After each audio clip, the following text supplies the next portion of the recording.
Je remercie déjà Ecopolis de nous accueillir et puis les deux intervenantes précédentes qui ont déjà fait quasiment tout mon travail en présentant les parcs et dont on fait une bonne introduction. Donc voilà, je vais reprendre. Donc je vais vous présenter aujourd'hui un projet qui a eu lieu donc, dans le parc naturel du Gâtinais français. Peut-être, j'espère que vous connaissez, mais au cas où, je vais vous en parler un petit peu plus. Donc voilà, le PNR du Gâtinais français est un territoire d'environ 70 communes et 85 000 hectares. Donc c'est vraiment un territoire semi-urbain avec beaucoup de forêts et d'agriculture et un grand nombre de petites communes.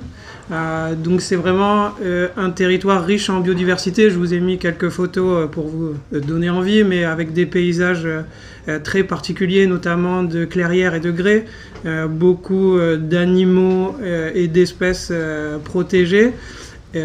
Pour en citer une comme ça, on a le retour des castors, donc on est assez fiers sur le territoire, et plein d'espèces végétales et animales pour lesquelles on travaille. Donc juste pour vous donner quelques éléments, qu'est-ce qu'un parc naturel? Donc le but est vraiment de protéger et valoriser ce territoire. On essaye de contribuer au développement économique du territoire tout en respectant l'environnement et la qualité de vie. Donc voilà, et on essaye d'unir un peu toutes les collectivités et faire des projets ensemble pour avancer sur l'ensemble de ces sujets-là. Donc la présentation d'aujourd'hui va être en deux parties. Donc comment on est arrivé à ce projet de plateforme. Donc dans une première partie, je vais vous présenter l'étude de flux qui avait été menée. Donc pourquoi le parc a souhaité lancer cette étude de flux en partenariat avec la région. Donc c'était en 2021. Comme malheureusement beaucoup de communes rurales ou non, on est confronté à des problématiques de gestion de déchets diverses et variées, notamment les dépôts sauvages, où la taille du territoire et les nombreux chemins et forêts permettent malheureusement de nombreux dépôts sauvages, et la quasi-totalité des communes de notre territoire sont touchées par ces problématiques-là. Et des services pour accueillir les déchets des professionnels en malheureusement pas assez grand nombre sur le territoire. Donc ça, c'était la première partie. Un gisement de déchets assez spécifique à la construction. Donc comme on en parlait un petit peu les intervenants précédents, on est quand même beaucoup plus sur des chantiers de rénovation et de réhabilitation que sur des grands projets d'envergure. On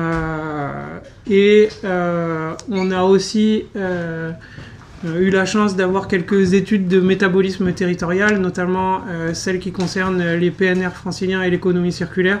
Donc j'ai mis un petit peu les différentes étapes, mais ça, voilà, c'est juste pour que vous ayez l'idée comment sont montées ces études de métabolisme territorial. L'étude en elle-même, donc comme je vous disais, elle a été accompagnée par un bureau d'études en 2021. Donc elle était en deux tranches. Donc je vais vous présenter d'abord la première tranche qui a été faite en deux premières phases. Donc une phase sur la quantité et la qualité du gisement. Donc là où on vient regarder tout ce qui est tonnage et volume des différents déchets. Et ensuite, une deuxième partie qui a permis de mettre en avant les différents acteurs et les offres sur le territoire. Une fois qu'on a terminé cette première phase, on a pu mettre en avant les besoins et les opportunités sur le territoire. C'est le sujet autour d'aujourd'hui, mais voilà, avec l'importance du développement du réemploi et de la réutilisation des matériaux issus des déchets du BTP. Il y avait aussi un gros besoin en sensibilisation et communication sur les sujets du déchet, plus particulièrement du réemploi. Et au départ de l'étude, on avait prévu une expérimentation de mise en œuvre de schémas d'économie circulaire sur des projets pilotes. Donc l'ensemble de ces documents, que ce soit le cahier des charges, les différents documents de sensibilisation et communication seront dans les liens. Mais c'était voilà pour vous expliquer un petit peu comment s'est déroulée cette étude-là. Donc comme je vous disais, les différentes ressources. Et donc à l'issue de cette première phase, il a été convenu avec le bureau d'études et le parc que c'était vraiment important de construire ces différents outils de sensibilisation. Donc vous pourrez bien sûr les retrouver à travers des schémas pédagogiques à destination plutôt des élus ou à destination des maîtrises d'œuvre et des maîtrises d'ouvrage avec une boîte à outils réemploi qui a été créée avec différents niveaux d'entrée. Donc là s'il y a des questions j'y répondrai un petit peu plus en détail. Et donc à la suite de cette étude, a émergé l'idée d'une bourse aux matériaux. Donc c'était le titre qui avait été donné. Donc là, en termes de timing, on arrive en 2024 après tous ces animations, ces sensibilisations. Et donc là, en 2024, va se former 2 groupes de travail. Un groupe de travail technique et un groupe de travail élu. Donc d'ailleurs je remercie tous les participants et on est heureux que ça mobilise des acteurs très différents. Donc pour en citer quelques-uns, voilà, on travaille beaucoup avec on essaye de réunir et de mobiliser tous les acteurs possibles et qui ont envie de venir. On a les fédérations du bâtiment qui sont avec nous, la FFB qui est présente aujourd'hui, les syndicats de déchets du territoire qui participent, les collectivités bien sûr. On a aussi également des entreprises qui sont venues participer et qui sont intéressées par ces sujets-là. Donc ça c'est plutôt pour le côté technique et puis les différents partenaires bien sûr, l'État, la région, l'ADEME qui participent à ces groupes de travail et puis un groupe de travail élu sans qui ce serait pas possible d'avancer sur ces sujets-là et donc je les remercie aussi parce que sans cette mobilisation on pourrait pas faire avancer ce projet-là. Donc les 2 premiers groupes de travail sont réunis en juin de l'année 2024. À l'issue de ce groupe de travail, a émergé l'idée d'une plateforme, qui au départ n'avait pas forcément été fixée sur quelque chose de physique ou quelque chose de numérique. Mais au fur et à mesure des discussions, on s'est rendu compte qu'il y avait déjà beaucoup d'outils numériques qui existaient et qu'on n'était pas forcément les plus qualifiés pour aller créer ce genre d'outils-là. Comme le disait l'intervenante précédente, le territoire était quand même assez vierge en termes de plateforme de réemploi physique. Donc on a plutôt souhaité s'orienter sur quelque chose de physique et de concret. Donc à l'issue de ces 2 groupes de travail, j'ai mené une vingtaine d'entretiens, donc pareil avec différents acteurs du réemploi, du territoire, mais aussi dans d'autres territoires périurbains et ruraux. Donc là, c'est pareil, ces entretiens sont disponibles si vous avez besoin, ou au moins les différents intervenants que j'ai eu la chance d'interviewer.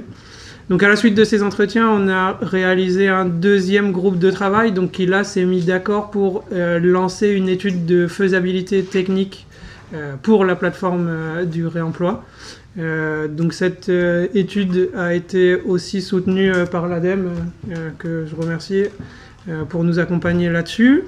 Donc pour sélectionner le bureau d'études, il y a eu un cahier des clauses techniques qui a été rédigé. Donc là pareil, c'est des outils qui seront disponibles si vous le souhaitez.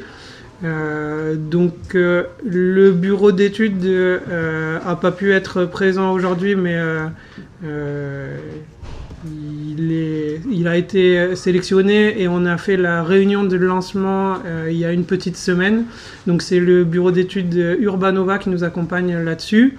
Il a été aussi sélectionné parce qu'on travaille ensemble sur une étude nationale donc avec différents partenaires donc, qui sont notés là. Ecominero qui est présent aujourd'hui, la Banque des Territoires, Cycle Up et puis d'autres partenaires également. Donc ça nous permet, nous, d'intégrer une étude nationale. Donc l'objectif de cette étude est de produire un guide méthodologique pour les collectivités qui souhaitent créer une plateforme de réemploi. Voilà, ça a été lancé les deux en parallèle, donc l'étude sur notre territoire et l'étude nationale. Donc nous, ça nous permet de bénéficier de retours d'expérience, comme vous en parlez, c'est quand même très important et ça fonctionne assez bien. Donc on a la chance d'intégrer cette étude où il y a des partenaires qui sont bien plus en avance que nous sur ce projet-là. Et donc voilà, je vous ai mis un petit peu les différentes étapes de comment s'est réalisé le choix et le démarrage de l'étude de faisabilité technique et puis un petit peu où on va. Donc si tout se passe bien, on devrait avoir le résultat de cette étude de faisabilité technique, donc avec tout ce qui est plan de financement, modèle économique choisi, identification des fonciers. Donc c'est vrai que comme on pouvait le dire tout à l'heure, on a la chance d'avoir des territoires où l'accès aux fonciers est quand même plus simple que dans des territoires très urbains. Après, il faut aussi que le site choisi soit assez accessible parce que effectivement on a de la place, mais si on l'insère au fin fond d'un territoire où il n'y a pas de flux et pas d'artisans qui travaillent autour, c'est quand même ça a peu d'intérêt. Donc voilà, il y a déjà quelques pistes de foncier et je remercie les communes qui nous ont accompagnés là-dessus et qui nous ont indiqué des possibilités. Donc tout ça va être étudié petit à petit. Et puis voilà, ça avance. Je suis assez content de pouvoir le présenter ici et de voir que ça intéresse pas mal de gens. Donc voilà, j'avais pas forcément beaucoup plus de choses.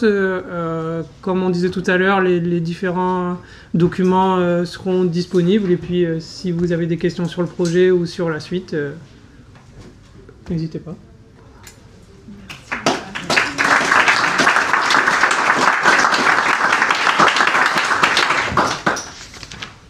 Justement, est-ce qu'il y a première question? Alors n'hésitez pas surtout à vous présenter et puis vas-y. Bonjour, Thibaut Ronzeau, je travaille au CSTB, je suis chercheur là-bas. Je m'intéresse notamment aux filières de l'emploi. Est-ce que pour la création de votre plateforme, est-ce que vous êtes posé la question des quantités de flux que vous allez recevoir sur cette plateforme, quel type de flux, et notamment, alors nous on a quelques guides faits sur quelques familles de matériaux qui sont intéressants pour la requalification, etc. Mais moi aussi, je m'intéresse à comment on va plus loin sur des composants qui sont... Aujourd'hui, il y a une demande sur le marché pour certains composants, mais en fait, on ne sait pas les requalifier, ou alors ils ne vont pas forcément trouver de repreneur tout de suite. Est-ce que vous avez une idée des types de flux et des quantités de ces types de flux que vous allez avoir sur cette plateforme? Alors ça fait partie des questions qui vont être traitées lors de l'étude, mais je suis tout à fait d'accord que le cahier des charges entrant des plateformes de réemploi est très important et il faut que la plateforme ressorte des matériaux, pas que du stockage, sinon ça n'a pas d'intérêt. Je sais que le CSTB a un outil intéressant, si je ne dis pas de bêtises, CSTB Flux, qui permet justement de qualifier. Donc j'ai échangé un peu avec des gens de chez vous sur cet outil-là, donc c'est vrai que ça peut être très intéressant. Après, je pense que c'est important de rappeler peut-être une chose, trouver de la matière en entrée, les volumes sont immenses et importants. Je pense que ce qui est très important, c'est de trouver sa cible de sortie. Et je pense que c'est là où les retours d'expérience et les échanges avec des gens qui sont un peu plus avancés vont être très bénéfiques pour nous. Mais le cahier des charges n'est pas encore fixé sur notre plateforme, mais oui, il y a de plus en plus d'outils, et notamment celui du CSTB, qui permettent de bien cibler. Et puis on parlait de la typologie de chantier, qui est aussi très importante chez nous, et on parlait du patrimoine, et c'est vrai qu'on a la chance de pouvoir avoir des matières à haute valeur ajoutée et qui sont intéressantes dans ces filières de réemploi. Ouais. Oui, mais c'était en continu. Enfin, c'était justement par rapport à ces matériaux-là. Merci Antoine pour avec plaisir, la présentation. Sur le métabolisme, quels étaient les produits qui semblaient les plus récurrents en déconstruction et peut-être même dans le besoin de rénovation pour l'habitat particulier? Et tu parlais de matériaux à haute valeur ajoutée. Ouais. Lesquels je dirais qu'il y a beaucoup les différentes pierres qui sont quand même assez mises en avant, et puis tout ce qui est du second œuvre, le bois notamment. Et je pense que c'est aussi intéressant d'y réfléchir parce qu'on est aussi un territoire producteur. Et on en reparlait un petit peu avant, mais voilà, je pense que c'est, on va dire, quelques familles de matériaux qui ont été fléchés, mais voilà, on continue à avancer et à réfléchir, et je pense que ça va aussi dépendre des acteurs qui souhaitent s'investir dans le projet. Et voilà, ça peut être amené à évoluer s'il y a des entreprises spécialisées dans tel ou tel type de menuiserie ou d'autres choses, pour exemple. Oui. J'avais une question dans le rapport à l'implication des élus que j'évoquais tout à l'heure. Déjà, premièrement, le choix d'un lieu et pas forcément plusieurs. Alors, vous avez dit que c'était un territoire très vaste. Est-ce que ça a été une question à un moment donné de se dire c'est un projet d'intérêt territorial plus vaste et il peut y avoir une pertinence, est-ce qu'il soit par typologie, soit par géographie, plusieurs sites? Alors, si je comprends votre question, c'est est-ce qu'on veut faire une ou plusieurs plateformes? Oui. Alors, on va déjà essayer d'en faire une qui fonctionne. Et puis si ça fonctionne, pourquoi pas le dupliquer. En tout cas, on est plutôt parti sur une première pour déjà proposer une solution sur le territoire, pour l'instant qu'il n'y a pas, inexistante. Après, le choix du lieu n'est pas fixé, on a quelques pistes, mais voilà, pour l'instant, j'espère amener au bout une, et si on arrive à le dupliquer, tant mieux. Mais... Et justement, dans la mécanique, où est-ce que vous travaillez la question de l'implication des membres du conseil? Là, en l'occurrence, c'est un parc avec plein d'opérateurs, notamment des communes. Souvent, un des sujets dans des territoires comme cela, c'est le président est très fier d'avoir fait ça, mais en fait, il n'y a que lui qui est au courant, ou en tout cas qui travaille dans cette implication-là. Comment est-ce que cette grammaire-là de l'implication des élus, parce que c'est eux qui vont pouvoir parler aux entreprises locales, etc., dans cette forme de... Je pense qu'il y a à plusieurs niveaux. Déjà, la création de ce groupe de travail d'élus permet de mobiliser et de faire connaître le sujet. On a également, donc le parc fonctionne en différentes commissions, et donc ces commissions sont sollicitées et sont invitées à chaque comité de pilotage de ce projet.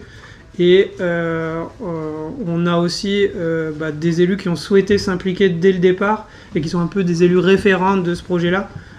Et donc pas forcément que le président. Donc c'est même plutôt eux qui ont été moteurs et qui ont lancé ces discussions-là au sein du parc. Donc, et puis on essaye de diffuser un maximum.